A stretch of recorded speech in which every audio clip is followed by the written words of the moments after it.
সকালবেলা ওঠা একটা বিশাল ডিফিকাল্ট জিনিস। তবে নিজে যদি উঠতে না পারি তখন সবসময় এইটা মাথায় রাখতে হবে যে নিজেকে ডাকার যে দায়িত্বটা, যে কাউকে বলবো যে আমায় ডেকে দেবে বা বলবো যে আমায় ডেকে দিবি, এই যে দায়িত্বটা কাউকে যে দেব, সেই দায়িত্বটা একদম পারফেক্ট লোককে দিতে হবে, যাকে তাকে দিলে হবে না। কেন বলছি তার কারণ হচ্ছে এটাই, কিছুদিন আগে মাকে বলেছিলাম যে মা 6টার সময় বাস ধরবো, আমায় 5টা নাগাদ ডেকে দিও।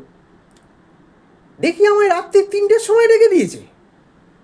জিজ্ঞেস করলাম যে কী হলো, এখন তো রাত্রি 3টে বাজছে, আমায় ডাকলে কেন? বলে এখন তো 3টে, তোর তো 2-3 ঘন্টা লাগে তো রেডি হতে, এমনিতেই এখন যা উঠেছিস লেট হয়ে যাবি। আমি বললাম আমি কি ফ্যাশন শোতে কোমর দোলাতে যাচ্ছি নাকি যে আমার 2 ঘন্টা লাগবে বা 3 ঘন্টা লাগবে রেডি হতে? আর কি হচ্ছে নাকি? সে যাই হোক, সেই গেল, মায়ের ওপর থেকে বিশ্বাস চলে গেল। তারপর গেলাম বাবার কাছে।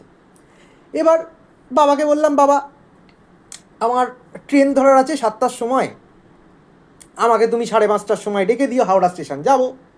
ভালো কথা, শুয়েছি, বাবার ওর বিশ্বাস করে শুয়েছি বাবা ডেকে দেবে। দেখি রাত্রির 1টার সময় ডেকে দিল। তারপর অবাক হয়ে আর তো কোনো ঘুম হলো না, বাবার দিকে তাকিয়েছি।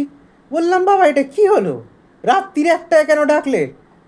বলে ট্রেন তো ধরবি, স্টেশনে সব সময় আগে পৌঁছানো উচিত, যা স্টেশনে চলে যা, স্টেশনে গিয়ে ঘুমিয়ে নিবি। ব্যাস, এরপর বাবার ওপর থেকেও বিশ্বাস উঠে গেল। তারপর লাস্টে ভাবলাম যে না, বন্ধুদেরকে বলি। তবে বন্ধুদেরকে বলা ভালো, কিন্তু মাতাল বন্ধুদেরকে বলা ভালো নয়, একদমই নয়। তো আমার একটা মাতাল বন্ধুকে আমি বলেছিলাম যে ভাই তুই আমাকে 6টার সময় ডেকে দিস।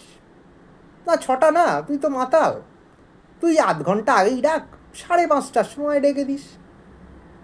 দেখি ও আমাকে 5:30টাতেই ডেকেছে, কিন্তু সন্ধে।